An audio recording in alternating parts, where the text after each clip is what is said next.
All right, we're on the topic number 3. It's the Summer of George, and we brought on our friend Eddie to talk about the contest. And Fuck Hulu. yeah, fuck you, Hulu. I mean, we all probably own the DVDs if you're a true Seinfeld lover, but I gotta dust those bad boys off. I mean, I don't know. Yeah. I will be fun to go back and rewatch the commentary. But the contest is the 51st episode of the NBC sitcom, the 11th episode of the 4th season, and it aired on November 18th, 1992. In the episode, Jerry, George, Elaine, and Kramer hold a contest to determine who can go for the longest without masturbating. And NBC, as NBC thought that masturbation was not a topic suitable for primetime television, the word masturbation is never used in the episode. The term master of my domain, describing someone who has resisted the urge to masturbate, has since become a catchphrase in popular culture.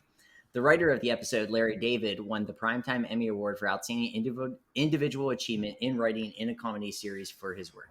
The episode was ranked number 1 on TV Guide's 2009 list of 100 greatest episodes of all time. So to start this off, Eddie, like, why did you want to do this as your Summer of George episode? And I mean, obviously, there's a lot going on to say why you would, but why personally did you pick this episode? It's probably my favorite episode of Seinfeld ever. If it's not my favorite, it's my second favorite. The Junior Mint is up there for me. There's something about that. I remember watching that with my dad, and I remember he was laughing hysterically, and I didn't understand anything that was happening, because I was young when it would air. And then we had watched it back later on in life, and that always stood out. And it's always been one of my favorites just because of Kramer and his nonsense with the Junior Mint, and it almost kills someone. But the contest is just hilarious, just from the theatrics of George's mother and all the characters, Georgie! all the characters, and how the contest comes to be. It's just one of my favorite episodes of anything. And then after watching Curb Your Enthusiasm earlier this year, I have a better appreciation for all Seinfeld episodes. So I think this is kind of, when you think of Curb Your Enthusiasm, this is maybe the most Curb Your Enthusiasm episode too, where like they take something that they just rename it to something, and we all know what it means, even though this episode came out when I was 6 years old, and I remember watching this episode having no idea what the heck's going on, but like because of all the theatrics of everyone, where Kramer's like, I'm out, and he slaps the table literally like a day after the contest starts, and Elaine's out because of JFK Jr. It's just like, this is so funny. Like, as a little kid, I'm watching this having no idea, but just the theatrics of the episode plays. And as you get older and older and you rewatch these episodes, and you're like, oh, I understand what this is about now. This is what I think makes this episode kind of, a lot of people's number 1 episode. I was telling Brent, it actually doesn't probably make my top 5, and it might be just the fact that everyone thinks it is so good, so I kind of look beyond that. But I think what happens here too is this is an episode where all 4 characters are like 25% of the show, which is very rare in Seinfeld lore. Every character has their own storyline, and I think that's what's really important and what makes this so good, and what makes Larry David one of the great comedy writers of all time. Yeah, absolutely. He's one of my favorites. I never watched Curb Your Enthusiasm until this year. I'd seen a few episodes. Oh, wow. It was just something I didn't always have HBO either, and it was just something that I never really got into for some reason, which a lot of people are like, oh, you like Seinfeld, you love this. It's like Seinfeld, but on steroids, and they can swear. Well, and I was like, okay, well, I'll give it a shot. And then this year, a buddy of mine had HBO Max and let me use it, and I was like, well, this is exactly what I'm watching. And finished it in, I don't know, a couple months, and I can't wait for the next season to come out. But Larry David is hysterical. And then I always knew that George was based off him, but then seeing him actually play George in I guess pseudo real life for him made it all the better. And especially for this episode, it's just hilarious how George gets himself into the situation and then gets everyone else involved. And like you said, each character has 25% of the episode pretty much. Something that does not happen. Usually it's, 1 or 2. They're all in them, except George wasn't in one of the first ones, and he told Larry David, if you don't want to put me in an episode, then don't put me in the show at all. Right. Which would have been tragic. But yeah, like you said, it's a nice contrast of everyone. Each one gets their own little segment. And Kramer starting off, I'm out already. Just because the neighbor across the street, which there is in trivia for Seinfeld, the way that the apartments would be set up, apparently that Kramer actually couldn't see that if you were being like super like breaking things down from Jerry's apartment. But we don't worry about things like that because it's it's a sitcom. Well, yeah, I was going to say one of the things, especially that I've seen recently, is that the layout of Jerry's apartment is impossible. Mm-hmm. Yes, with the way the apartment or the hall curves and what have you. So there is you do have to suspend disbelief a little bit for some of these things.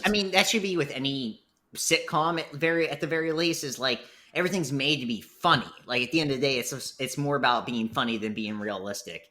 And I think this episode is maybe like I said, this is considered a number one episode for a lot of people. This might be the episode where that is all the suspension of disbelief of all these things, where it's just like JFK Jr.'s at Elaine's gym for whatever reason, and Jerry's got this neighbor across the street that he can see naked, and George's whole thing where he goes to see his mom in the hospital, and then there's someone's getting sponge bath right there, and you can see the shadow work of it.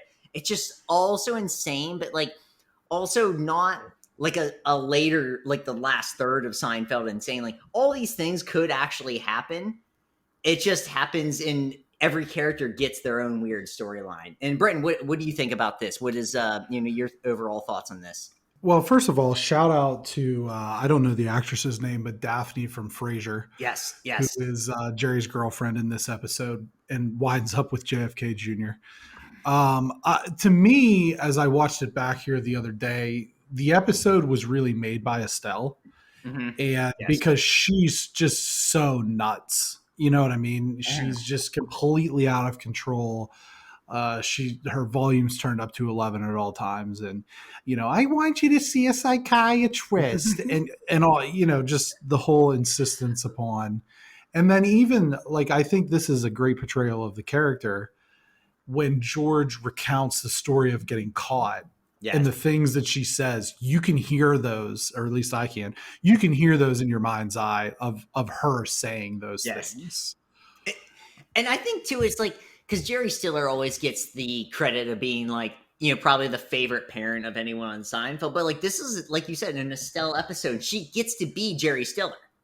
That's basically what this thing is. Is like you get to just be this completely eccentric character who screams and yells and breaks things down as if it was Jerry Stiller. It's Jane Leaves, by the way, is Daphne. Daphne, yeah. Okay, thank you. Yeah, sure. So, but this is that thing where like this episode, it goes kind of beyond comedy. And I think the biggest thing that I think of, and I think we're all about the same age, is this is 1992. And this is an episode about masturbation.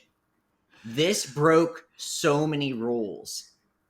They did not talk about this stuff back then. This was not a thing. And I think, going forward, this changed sitcoms. This allowed things like Friends to happen. So it is one of those like key episodes where it's funny, yes, but it also helped pave the way for other sitcoms. It's one of those things that I think that as we rewatch a lot of these episodes, I think 3 of the 4 episodes that we've done so far with this, the Jimmy, and the Chinese restaurant, I don't think you could make those today. I don't think you could make you definitely couldn't make the Jimmy. Nope. Because of the jokes towards mentally challenged people. This one's probably a stretch. I mean, it works on a show like Curb, where you can say these things or whatever, but not network television. Glory no. It might be funnier on Curb actually, just because they have the element of swearing. Yeah, I was gonna say it might actually end up being a funnier episode on something like HBO or something where they can use the word and sure. I don't know. But isn't that kind of why it's funny to an extent? Because it's almost like it's the implication. Yeah, you know what I mean, right? Yeah. Versus being hammered over that.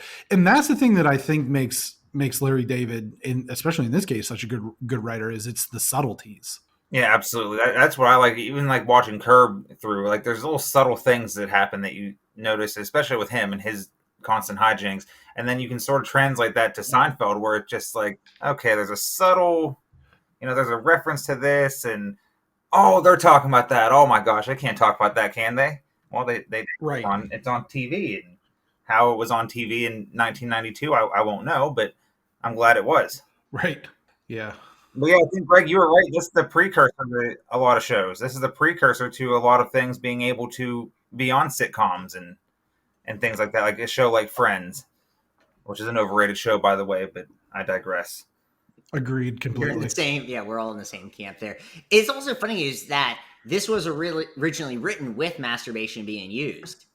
And then like we put in here, NBC thought it wouldn't work. So I guess my question for the both of you is, do you think the show's better or worse that they weren't able to use it? Better. Because I think it's better. I think it's better. Master of my domain Way better. is now a thing. Yeah. Yes, absolutely better. That's used in, pop culture, it's been throughout, the past, for as long as I can remember.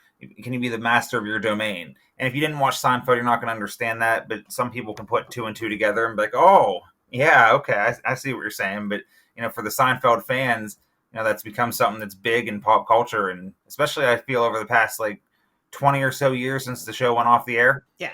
And I guess, and then my final question on this is, who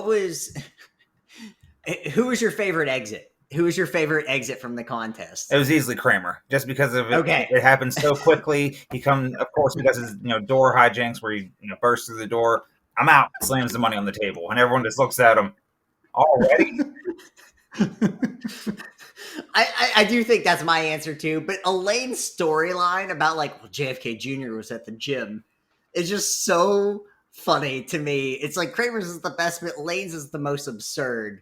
But yeah, I mean, this is a classic episode for a reason, and I'm really glad you picked it, Eddie, because I thought maybe I was going to have to do it, which isn't a bad thing, but it's I felt bad that because I'm going to be the last one to do it, I felt bad that this episode, as a classic episode, would have the last deal. But yeah, thank you, Eddie, for joining us, and we really appreciate you for picking this episode and coming on and with your insight. Oh, of course, I love coming on. Anytime you guys need or want me to come on, talk anything. We talked wrestling the first time, Seinfeld this time, maybe some Ted Lasso in the future, as we talked about that before. Sounds Curb Your good. Enthusiasm. There's a bunch of stuff from Curb Your Enthusiasm that it's a lot of fun. And I like I said before to you guys, I love the pop culture aspect of this. It's not just, all right, we're going to talk about just movies or TV shows, or you guys had the Peeps review, a bunch of cool things so far, and I'm excited to see where it goes. Appreciate that, man. I will say that in my head, as I plan, or as we plan this out, I definitely think next summer, as long as we're still kicking with this, is I'm thinking of kind of doing a similar scenario as we're doing with Seinfeld, but running it back with The Office. And I know that you're an Office guy, huge Office because fan. we used to watch. Yeah, we used to watch it at work together and everything. So We used that'll to pay to definitely watch be The Office. That was one of the good things about that place. That one of the few perks. Not very many. Indeed. But all right, man, we'll take care. We, like Greg said, we appreciate you coming on. It was a great episode. Another hot pick. We've been pretty spicy so far with these episodes. I like it. I can't wait to see where we go next week. Yeah, thanks for having me on. So, all right, thanks a lot. Yep, you guys take care.